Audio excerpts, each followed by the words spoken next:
بسم اللہ الرحمن الرحیم۔ السلام علیکم ورحمۃ اللہ وبرکاتہ۔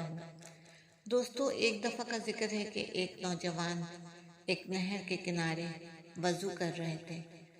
کئی دن کے بھوکے تھے کہ اچانک ان کی نظر پڑی کہ بہتے ہوئے پانی کے ساتھ ایک سیب بہتا ہوا آ رہا ہے۔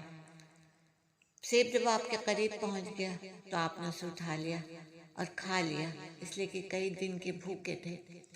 سیب کھانے کے بعد اللہ کا شکر ادا کیا، لیکن اس کے بعد ہی یہ خیال آیا کہ دنیا میں بھی اس سیب کا کوئی مالک ہوگا اور میں نے اس سے اجازت نہیں لی اور میں نے اس سیب کو کھا لیا ہے۔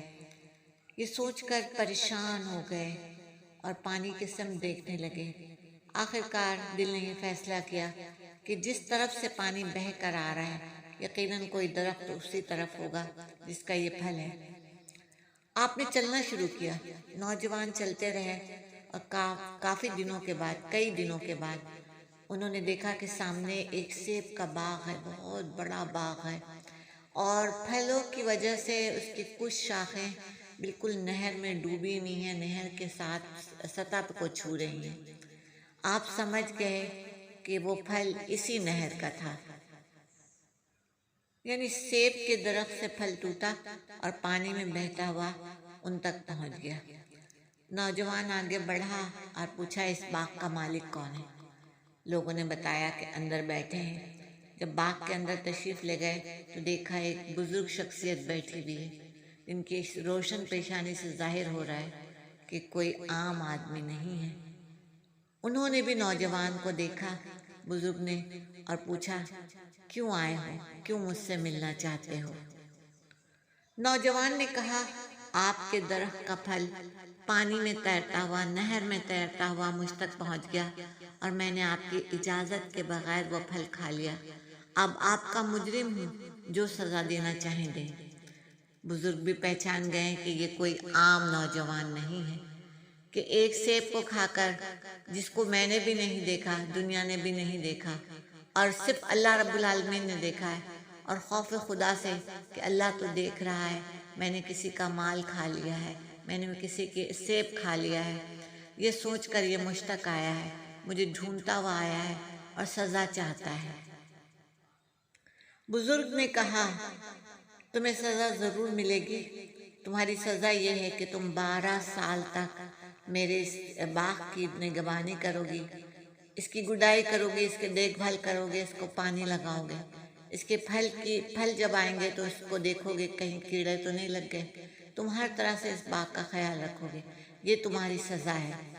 نوجوان نے سر جھکا کر کہا، آپ جیسا کہیں گے میں ویسا ہی کروں گا، لیکن میری خطا جو مجھ سے ہوئی ہے وہ آپ مجھے معاف کر دیجیے گا۔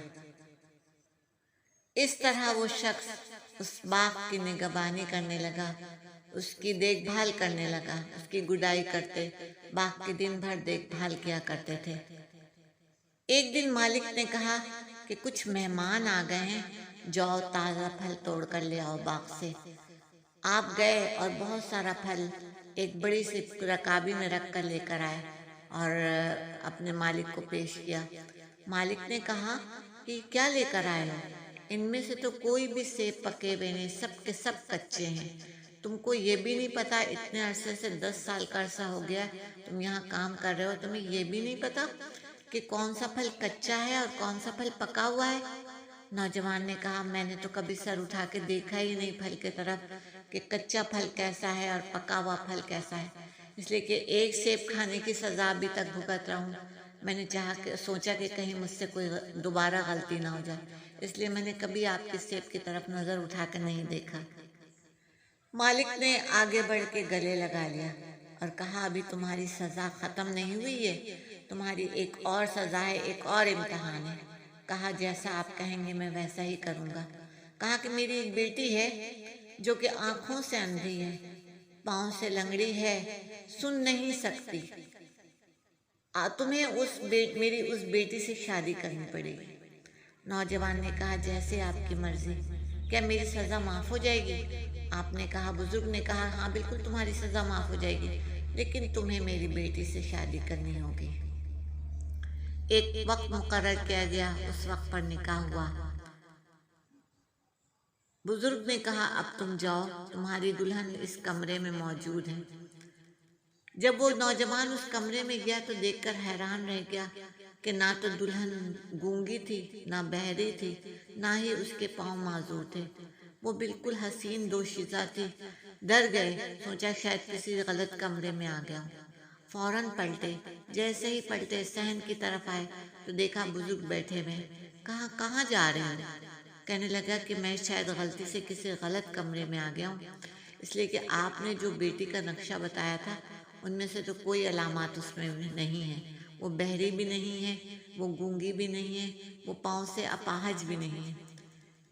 بزرگ شخص نے کہا تم بالکل صحیح کر رہے ہو، نہ وہ گونگی ہے، نہ وہ بہری ہے، نہ وہ پاؤں سے اپاہج ہے، لیکن میری بیٹی نے کبھی اپنی آنکھوں سے کسی نامحرم کو نہیں دیکھا، اس لیے میں نے تم سے کہا کہ وہ آنکھوں سے اندھی ہے۔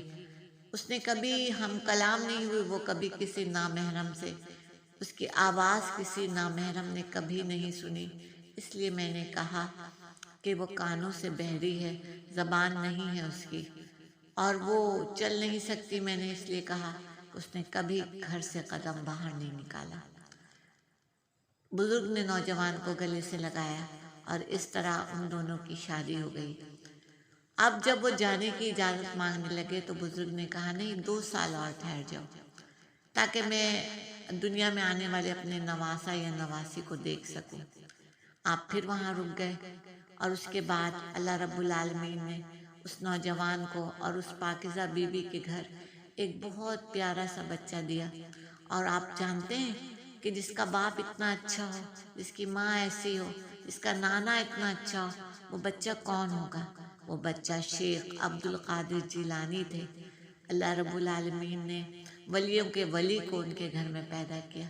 اللہ رب العالمین نے ایک ایسی شخصیت کو وہاں پیدا کیا جس نے دنیا پہ راج کی۔ وہ ولیوں کے ولی تھے، شیخ عبد القادر جیلانی، جو مصیبت میں لوگوں کے کام آنے والے تھے، درد میں لوگوں کی تکلیفوں کو سننے والے تھے۔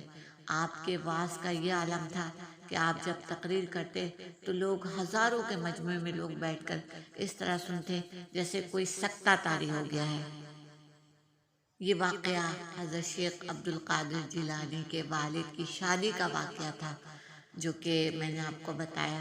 اللہ رب العالمین ہمارے دلوں میں بھی اللہ کا ایسا خوف رکھے کہ ہم کسی کا مال نہ کھائیں، کسی سے جھوٹ نہ بولیں، کسی کا دل نہ دکھائیں۔ اگر آپ میرے چینل پہ نئے ہیں تو پلیز میرے چینل کو سبسکرائب کیجیے، لائک کیجیے، شیئر کیجیے، بیل آئیکن کو دبائیے تاکہ اس طرح کے معلوماتی ویڈیو آپ تک پہنچ سکے۔ جزاک اللہ۔